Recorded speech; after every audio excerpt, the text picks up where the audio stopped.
Palantir has been one of those stocks that makes people feel smart, nervous, and mildly caffeinated all at the same time.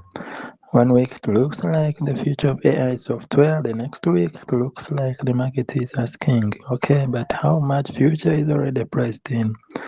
That is the basic tension behind the latest move. A sharp run-up, a sudden wobble, and then a fresh wave of doubt from skeptics who think the stock may be running ahead of itself. Reuters showed Palantir at 152.17 recently after a 5.28% delayed drop, which gives you a sense of how quickly the mood can flip. To understand the pullback, you first have to understand why Palantir had been flying in the first place. Company's first quarter 2026 update was strong. Total revenue grew 85% year-over-year. US revenue grew 104%, and management raised full-year guidance to a range of $7.65 billion to $7.662 billion. Reuters reported that the company's US government segment kept firing while the commercial business continued to expand its enterprise.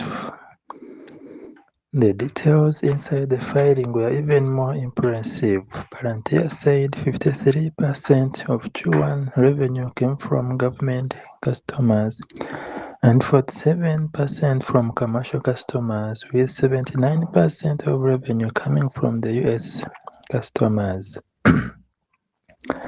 Why the market suddenly got less appealing?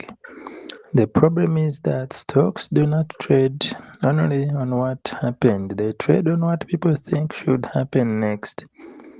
Palantir has been priced like a company that can keep turning every good quarter into a bigger, better story, and that means even small doubts can cause a pretty dramatic wobble. Reuters noted earlier this year that Palantir still traded at about 131 times forward earnings after a strong quarter, and the devaluation concern has been hanging over the name like a storm cloud with a calculator. This is why the recent reversal mattered. The stock can rally for weeks when investors feel certain, then stumble hard when the story starts sounding a little perfect. Palantir had recently benefited from a rebound in software stocks as the sector recovered from an earlier sell-off. But the same market that loves a comeback can also become very picky very fast. Reuters said the software ETF had surged nearly 42% from its April low, showing just how quickly sentiment can swing in this corner of the market. Now entering Michael Burry wearing the black hat, then comes Michael Burry, the investor who seems to enjoy being the guy in the movie theater whispering, "This is not going to end well." Reuters reported that Burry had already disclosed bearish bets against Palantir, and recent market coverage says he had continued to press that view. The newer reports describe him as questioning the company's valuation and suggesting that the AI excitement around the name may be losing oxygen. Some coverage of Barry's latest commentary says he called Palantir a sand castle supported by the AI applications narrative and pointed to a head and shoulders style pattern on the chart. That is the kind of line that lands like a cold splash of water at a stock market pool party. Whether investors agree with him or not, the message is clear. Barry thinks sentiment may be steadier than the underlying foundation. So what is the bull case still saying? The bull case is not complicated, and that is part of why it works. Palantir sells software that sits right where governments and large organizations get serious: data integration, data decision-making, operation intelligence, defense, and enterprise AI.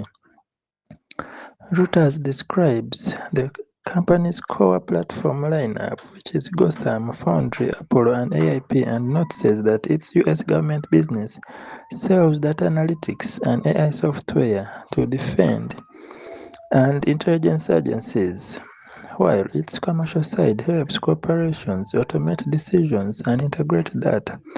This is a powerful pitch in a world where everyone wants AI but not everyone knows what to do with it. The bull version of the story is basically this: if Palantir can keep landing bigger contracts, keep expanding commercial adaptation, and keep proving that its AI software is useful in messy real-world environments, then today's valuation looks less ridiculous and more like a premium for scarcity.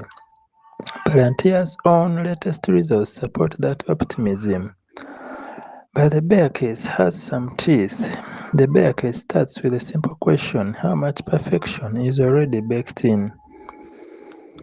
That is always the awkward part with a huge multiple company. Great growth is wonderful, but if the market has already priced in best company on earth levels of optimism, the stock can still fall even while the business keeps improving.